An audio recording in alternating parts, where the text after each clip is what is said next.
కార్తీక పురాణం 7వ అధ్యాయం 28/10/2025 మంగళవారం. మూలం స్కాంద పురాణాంతర్గత వశిష్ఠ ప్రోక్త కార్తీక మహత్యం. వశిష్ఠుల 7వ అధ్యాయం. వశిష్ఠుల వారు జనకునితో ఇంకనూ ఇటుల బోధించిరి. రాజా, కార్తీక మాసం గురించి, దాని మహత్యం గురించి ఎంత వివరించినా తనివి తీరదు. ఈ మాసంలో శ్రీ మహావిష్ణువును సహస్ర కమలాలతో పూజించిన వారు ఇంట లక్ష్మీదేవి స్థిరంగా ఉంటుంది. తులసి దళాలతో కానీ బిల్వపత్రాలతో కానీ సహస్రనామ పూజ చేసిన వాటికి జన్మరాహిత్యం కలుగుతుంది. కార్తీక మాసం మందు ఉసిరి చెట్టు కింద సాలగ్రామం ఉంచి భక్తితో పూజించిన ఎడల వారికి కలుగు మోక్షము ఇంత అంతా కాదు. అటల్నే బ్రాహ్మణులకు కూడా ఉసిరి చెట్టు కింద భోజనము పెట్టి తాను తినిన సర్వ దోషములు పోయి అంచెమున మోక్షమును పొందురు. ఈ విధంగా కార్తీక మాసం దీపారాధనలు చేయవలెను.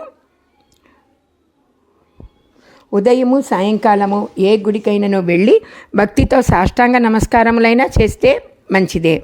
లేదు వాళ్ళ పాపములు నశిస్తాయి. అలా కాదు, సంపత్తి గలవారు శివకేశవుల ఆలయం వరకు వెళ్ళి భక్తితో దేవతార్చన, హోమాలు, దాన ధర్మాలు చేసించో అశ్వమేధం చేసినంత ఫలం దక్కుతుంది. అంతేకాక వారి పితృదేవతలకు కూడా వైకుంఠ ప్రాప్తి కలుగుతుంది. శివాలయమున కానీ విష్ణాలయమున కానీ జెండా ప్రతిష్ఠించినచో యమకింకరులు కూడా దానికి దగ్గర రాలేరు సరికదా.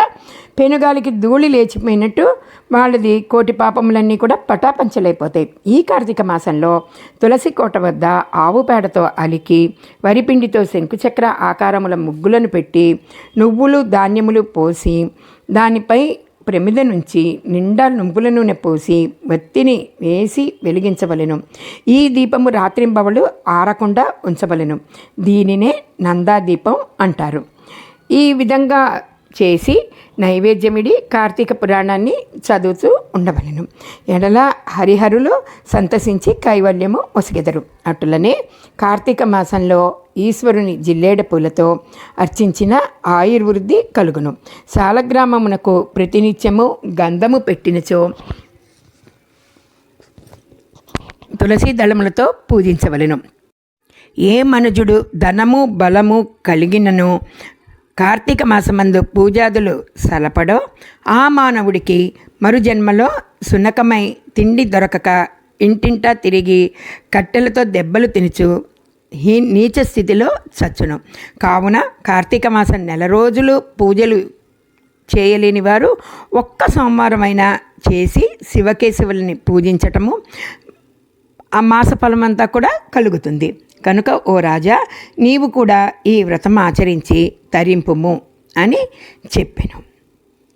ఇట్లు స్కాంద పురాణాంతర్గత వశిష్ఠ ప్రోక్త కార్తీక మహత్యమందలి 7వ. 7వ రోజు పారాయణం సమాప్తం. సర్వం శ్రీ హరిహరార్పణం. దానములు: పట్టుబట్టలు, గోధుమలు, బంగారం, నిషిద్ధ పదార్థములు, పంటితో తినే వస్తువులు.